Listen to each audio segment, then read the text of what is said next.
প্রিয় দর্শক, এই মুহূর্তে আপনি যদি একজন মা অথবা বাবা হয়ে থাকেন আর যদি কখনো সন্তানদের কাছ থেকে এমন আচরণ পেয়ে থাকেন যা আপনার হৃদয় ভেঙে দিয়েছে, তাহলে এই ভিডিওটি আপনার জন্যে।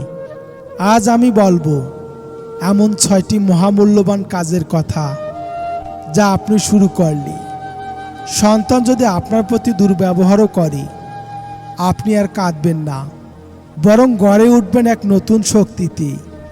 আপনার আত্মসম্মান ফিরে পাবেন, আপনার হৃদয় শান্তি খুঁজে পাবে।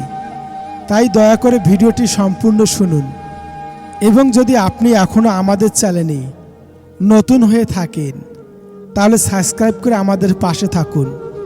এই চ্যানেলে আমরা জীবনের সবচেয়ে কঠিন সত্যগুলো সহজভাবে তুলে ধরি, আপনার হৃদয়ে পৌঁছাতে চাই যেন আপনি একা না থাকেন। একজন মা, তার নাম খালেদা বেগম, 3 ছেলে 1 মেয়ে, সমস্ত জীবন পার করেছেন সন্তানদের মানুষ করতে। স্বামী মারা যান যখন বড় ছেলেটা ক্লাস 10-এর ছাত্র। তিনি কাঁধে তুলে নেন সংসারের ভার, রাত জেগে সেলাই করেন, বাসা বাড়িতে রান্না করেন, ছোট ছোট স্কুলে খণ্ডনকালীন পড়ান। দিন যায় রাত যায়, ছেলেমেয়েরা বড় হয়, উচ্চ শিক্ষা পায়, চাকরি করে। কিন্তু আজ 65 বছর বয়সে তিনি একা। বড় ছেলে বউ বলে, আম্মু আপনি একটু আপনার রুমে যান, আপনার সামনে কথা বলতে পারি না। মাঝে মাঝে দরজার বাইরে দাঁড়িয়ে থাকেন অনেকক্ষণ, কেউ বলে না মা ভেতরে আসো। এই কি তার পাওনা? প্রতিদিন রাতে বিছানায় শুয়ে কাঁদেন। নিজের ছেলেমেয়েরা যেন আজ একেবারে অপরিচিত মানুষ। এই গল্পটা শুধু খালেদা বেগমের নয়, এই গল্পটা আজ হাজার হাজার মা বাবার, যাদের সন্তান বড় হয়েছে, প্রতিষ্ঠিত হয়েছে, কিন্তু মাথা নত করতে ভুলে গেছে। এখন প্রশ্ন কি করবেন আপনি? ভেঙে পড়বেন নাকি নিজের ভেতরে আলোটা আবার জ্বালাবেন? তাহলে চলুন শুরু করি সেই 6টি মহামূল্যবান কাজ। নাম্বার 1, নিজেকে ছোট ভাবা বন্ধ করুন, আত্মসম্মান ফিরিয়ে আনুন। প্রতিদিন সকালে যখন সন্তান পাশ দিয়ে হেঁটে যায় আর বলে না মা আপনি কেমন আছেন, তখন বুকটা হাহাকার করে উঠে। একজন মা যিনি নিজের জীবনটা সন্তানের জন্য উৎসর্গ করেছেন, সেই মা আজ তার চোখের দিকে তাকিয়ে অচেনা শব্দ শুনতে পান। বাবা হয়ে কাঁধে তুলে নিয়েছেন সংসারের বোঝা, আর আজ বৃদ্ধা বয়সে তার সন্তানই তাকে বোঝা ভাবে। এই পরিস্থিতি সবচেয়ে বড় ভুল যা আপনি করতে পারেন, তাহলে নিজেকে দোষ দেওয়া, নিজেকে তুচ্ছ ভাবা। না প্রিয় মা বাবা, আপনি তুচ্ছ নন। আপনি সেই মানুষ যিনি ঘুম ভেঙে ভোরবেলায় ঘুমান্ত শিশুকে দেখে চুপি চুপি চোখ মুছছেন, শুধু যেন তার মুখে হাসি থাকে। আর যদি সেই মুখে বিষের ভাষা আসে, আপনি নিজেকে দোষ দেবেন না। আপনি নিজের আত্মসম্মানকে ফিরিয়ে আনুন। আয়নার সামনে দাঁড়িয়ে বলুন, আমি যথেষ্ট করেছি, আমি যথেষ্ট ভালো একজন মা বাবা। এখন সময় নিজেকে ভালোবাসার, নিজেকে সম্মান করার। নাম্বার 2, প্রত্যাশা কমান, শান্তি বাড়বে।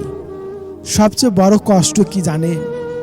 যখন আপনি মনে মনে আশা রাখেন আজ হয়তো ছেলে ফোন করবে, আজ হয়তো মেয়ে এসে বলবে মা একটা গল্প বলো, কিন্তু সারাদিন পেরিয়ে যায়, কিছুই হয় না। তখন সেই না পাওয়াগুলো বুকের ভেতরে এক একটা কাঁটার মতো বিঁধে থাকে। প্রত্যাশা ভালো, কিন্তু মাত্রা অতিরিক্ত প্রত্যাশা অপমানের পথ খুলে দেয়। তাই আজ থেকে আপনি নিজের হৃদয়টাকে একটু প্রশিক্ষণ দিন। আপনার ভালোবাসা নিঃস্বার্থ হোক, কিন্তু প্রতিদানে প্রত্যাশা ছাড়ুন। আপনার দয়া, আপনার শ্রম, আপনার যত্ন সব কিছু একদিন বুঝবে সন্তান। হয়তো আজ নয়, কিন্তু একদিন যখন আপনি আর থাকবেন না, তখন সেই উপলব্ধি তাকে জাগিয়ে তুলবে। সেই উপলব্ধি তখন হোক, কিন্তু আজ আপনার শান্তির দরকার। শান্তি পেতে হলে প্রত্যাশাকে আলতো করে বিদায় জানান। নাম্বার 3, নীরবতাই কখনো কখনো সবচেয়ে বড় জবাব। একদিন এক মা বলেছিলেন, আমার মেয়ে এত বড় বড় কথা বলে, আমি তো মুখ খুলতে পারি না, মনে হয় আমি যেন অপরাধী। আমি বলেছিলাম, চুপ করে থাকুন, কারণ শব্দের শব্দ চাপা পড়ে যায়, কিন্তু নীরবতা একদিন হাহাকার হয়ে ফিরে আসে। আপনি যদি প্রতিবার সন্তানের কঠিন কথার জবাবে কিছু না বলেন, যদি নিজের অভিমান চেপে রেখে চুপ করে থাকেন, একদিন ঠিকই সে অনুভব করবে এই নীরবতাই সবচেয়ে বড় প্রতিদান ছিল। সে মেয়ে একদিন বলেছিলেন, আজ আমার মেয়ে এসে বলেছে, মা তুমি আমার সঙ্গে কেন কথা বলো না আগের মতো? তুমি তো আমাকে ছেড়ে যাচ্ছ না, তাই না? আমার নীরবতা শুধু নীরবতা নয়, এটি এক নীরব প্রতিবাদ, এক উপলব্ধির সুর। নাম্বার 4, নিজের জীবনে ব্যস্ত হন, নিজের জন্য বাঁচুন। আপনার জীবন কি শুধু সন্তানের জন্যেই? সেই সন্তান যিনি এখন সময় পান না, স্মৃতি তো আপনাকে রাখেন না। আপনার জীবন কেবল সেই সম্পর্কের মধ্যে সীমাবদ্ধ নয়। আপনারও তো ছিল একটা সময় যখন আপনি গান গাইতেন, কবিতা লিখতেন, বই পড়তেন। আজ সেই শখগুলোকে ফেরত আনার সময় হয়েছে। সকালটা আপনার হোক, বিকালটা হোক গাছের সঙ্গে গল্প করার মতো। আপনি হাঁটুন, মানুষের সঙ্গে কথা বলুন, হাসুন, বাজার করুন, একা বসে চা খান, আপনার অস্তিত্বে আনন্দ খুঁজে নিন। আপনার এই আত্মমগ্নতা, এই আত্মতৃপ্ত ব্যস্ততা একদিন আপনার সন্তানকে ভাবাবে, মা এখন এত ব্যস্ত কেন? বাবা তো আগের মতো আমাদের পেছনে সময় দেয় না। এই ভাবনা একদিন তাদের মন পরিবর্তন করবে। নিজেকে ভালোবাসা শিখলে পৃথিবীও একদিন আপনাকে ফিরে ভালোবাসে। নাম্বার 5, স্পষ্ট সীমা নির্ধারণ করুন। সব সহ্য নয়। ভালোবাসার সন্তান যদি আপনার সঙ্গে তর্ক করে, অপমান করে, আপনাকে দোষারোপ করে, সেখানে চুপ থাকা এক ধরনের ভুলও হতে পারে। সীমা নির্ধারণ করা মানে হলো ভালোবাসা কাঠামো তৈরি করা। একজন বাবা যখন ছেলেকে বলেন, এই ধরনের কথা আমার সামনে না, আমি বাবা, তখনই সেই কথা সন্তানকে ভাবায়। একজন মা যখন মেয়েকে বলেন, তুমি আমার মেয়ে, কিন্তু তোমার কথায় আমি কষ্ট পাই, তখন সে বুঝে যায় ভালোবাসা মানে সব কিছু মেনে নেওয়া না। যেখানে সীমা থাকে সেখানে সম্মান বাঁচে। ভালোবাসা মানে হ্যাঁ বলা নয়, অনেক সময় না বলাও ভালোবাসা। নাম্বার 6, নামাজে বা প্রার্থনায় শান্তি খুঁজুন। নিজেকে আল্লাহর কাছে সঁপে দিন। সব কিছু মানুষ দিয়ে হয় না। মানুষ বদলায়, সম্পর্ক বদলায়, মন বদলায়, কিন্তু একজন কখনোই বদলান না, আপনার প্রভু, আপনার আল্লাহ। যখন সন্তানের আচরণে হৃদয় ভেঙে যায়, তখন নিজের সেজদায় আরও দীর্ঘ করুন। রাতের বেলা চোখের পানি নিয়ে বলুন, হে আল্লাহ, আমার সন্তানকে হেদায়েত দাও এবং আমাকে এই কষ্ট সহ্য করার শক্তি দাও। এই দোয়া শুধু আপনার সন্তানের জন্য না, আপনার শান্তির জন্য। মানুষের কাছে অবহেলা পেল, আল্লাহর দরবারে আপনি সবচেয়ে সম্মানিত। সন্তান যখন আপনাকে সম্মান না দেয়, তখন ভেঙে পড়বেন না। আজ থেকে এই 6টি কাজ করা শুরু করুন। এই কাজগুলো আপনাকে নতুন করে গড়ে তুলবে, আপনাকে আবার সেই শক্ত মাটি বানিয়ে দিবে যার উপর দাঁড়িয়ে সন্তানের ভবিষ্যৎ দাঁড়িয়েছে। পৃথিবীর এই ছোট্ট জীবনে যার প্রতি বেশি মায়া জন্মে যায়, তার সাথে বেশি দিন একসঙ্গে থাকা যায় না। খুব অল্প সময়ের মধ্যে নিয়তি তাকে অনেক দূরে নিয়ে যায়। কথায় আছে না, আমি মৃত্যুদণ্ড প্রাপ্ত, শুধু কার্যকর হওয়া বাকি।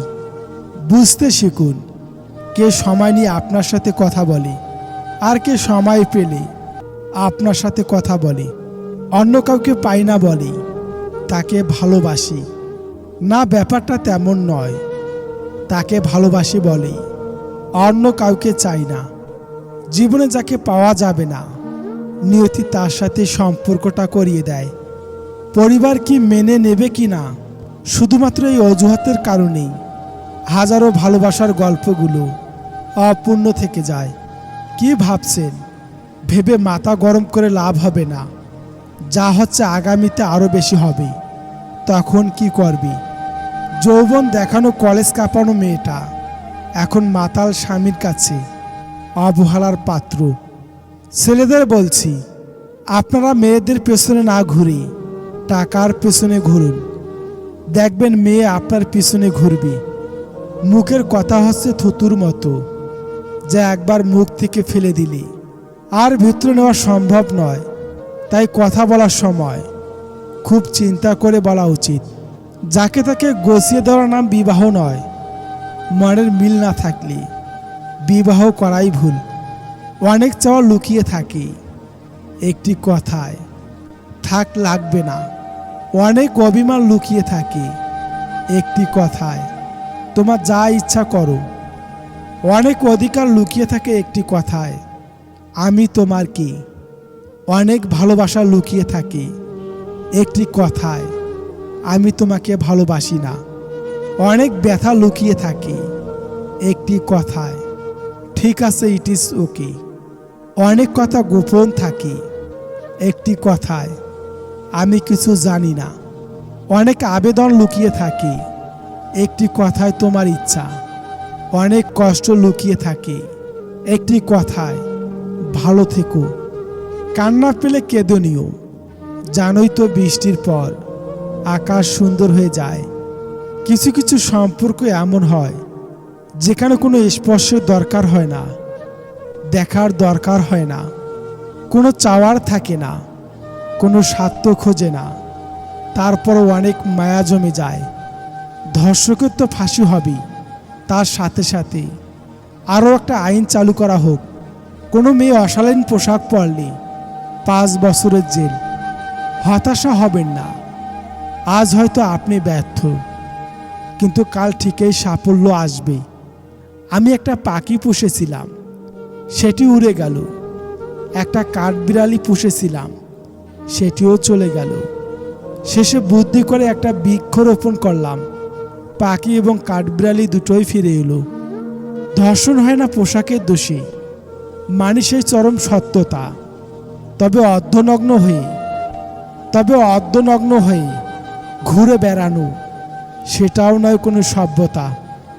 নির্বোধ মেয়েরা স্বামীকে দাস বানিয়ে রাখে আর নিজে হয় দাসের স্ত্রী। কিন্তু বুদ্ধিমতী মেয়েরা স্বামীকে বানায় রাজা আর নিজে হয় রাজরানী। স্ত্রীকে ভুল করলে তাদের বকা দেওয়া উচিত না, কারণ সে ভুল করেছে বলে আজ আপনি তার স্বামী। আমি ঠকতে ঠকতে জেনেছি মানুষ বড় ভয়ঙ্কর। তুমি একদিনে কি করে বুঝলে? আমি মানুষটা অনেক বেশি সরল। যারা আমাকে সাহায্য করে নাই, আমি তাদের প্রতি কৃতজ্ঞ, কারণ তারা সাহায্য না করার কারণে আমি নিজের কাজ নিজে করতে শিখেছি।